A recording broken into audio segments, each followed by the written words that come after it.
সম্প্রতি ইনকিলাব মঞ্চের আহ্বায়ক শরীফ ওসমান হাদির উপর প্রাণঘাতী হামলা হয়েছে। মাথার এক পাশ দিয়ে বুলেট ঢুকে আরেক পাশ দিয়ে বেরিয়ে গেছে।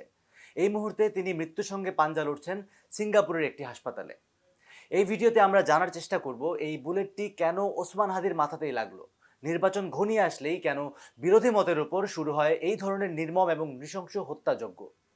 অন্যদিকে বিষয়গুলো এতই স্বাভাবিক হয়ে গেছে যে দায় এড়াতে পারলেই যেন বেঁচে যান দায়িত্বশীলেরা।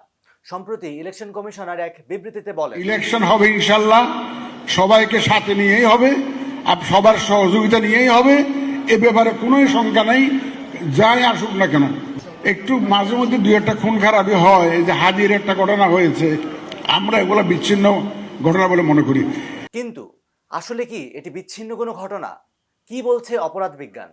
2009 সালে প্রকাশিত the effect of assassinations on institutions and war এ ভয় এবং নিয়ন্ত্রণের এক জটিল অবস্থাকে দায়ী করেন বেঞ্জামিন এফ জোন্স এবং বেঞ্জামিন এ ওয়েকেন। জীবন অবাক না করলে কে করবে? 28% মিল্ক ফ্যাটের অবাক করার সাথে ফ্রেশ মিল্ক পাউডার। জীবন অবাক করুক প্রতিদিন। প্রথমত, নেতৃত্ব নির্মূল বা এলিমিনেশন অফ লিডারশিপ। একজন শক্তিশালী বিরোধী নেতা মানেই ক্ষমতার জন্য সম্ভাব্য চ্যালেঞ্জ। তাকে সরিয়ে দিলে দলের মনোবল ভেঙে যায়, আন্দোলন দুর্বল হয়ে পড়ে। দ্বিতীয়ত, ভীতি প্রদর্শন বা ডিটারেন্স। একজন নেতাকে নৃশংসভাবে হত্যা করলে বাকিদের মধ্যে এর চরম আতঙ্ক ছড়িয়ে পড়ে।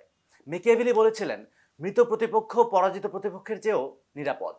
এই ভয় সাইকোসিস বা ফিয়ার সাইকোসিস তৈরি করে এক নীরব সম্মতি, যা ভিন্ন মতকে স্তব্ধ করে দেয়। 2004 সালে 21শে আগস্ট গ্রেনেড হামলায় নিহত হয়েছিলেন আইভি রহমান সহ 24 জন। এরপর 2005 সালে সাবেক অর্থমন্ত্রী শাহ এম এস কিবরিয়া হত্যা। এর আগে শ্রমিক নেতা আহসানুল্লাহ মাস্টারকে প্রকাশ্য দিবালোকে গুলি করে হত্যা। 2012 সালে নিখোঁজ হন বিএনপি নেতা ইলিয়াস আলী, যার কোনো হদিস আজও মেলেনি। এই ঘটনাগুলো বিচ্ছিন্ন নয়, বরং এক ভয়ঙ্কর প্যাটার্নের অংশ। এটি কেবল ব্যক্তি হত্যা নয়, মূলত এর মানে দাঁড়ায় আমরা ভিন্ন মতকে চিরতরে স্তব্ধ করে দিতে চাই।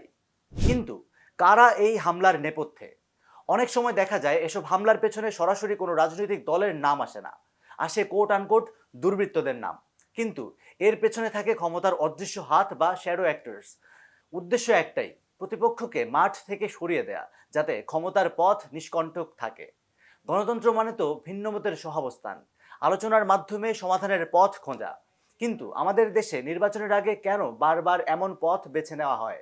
শরীফ ওসমান হাদির পরে আর কে কে পড়বেন এই প্রাণনাশী হামলার তোপে? বিশেষজ্ঞরা মনে করেন, একটি সুস্থ গণতান্ত্রিক ভবিষ্যতের জন্য এই ভয়ের মনস্তত্ত্বকে আমলে নিয়ে এর বিরুদ্ধে সরকার ও সংশ্লিষ্টদের সমাধানের পথ খুঁজতে হবে।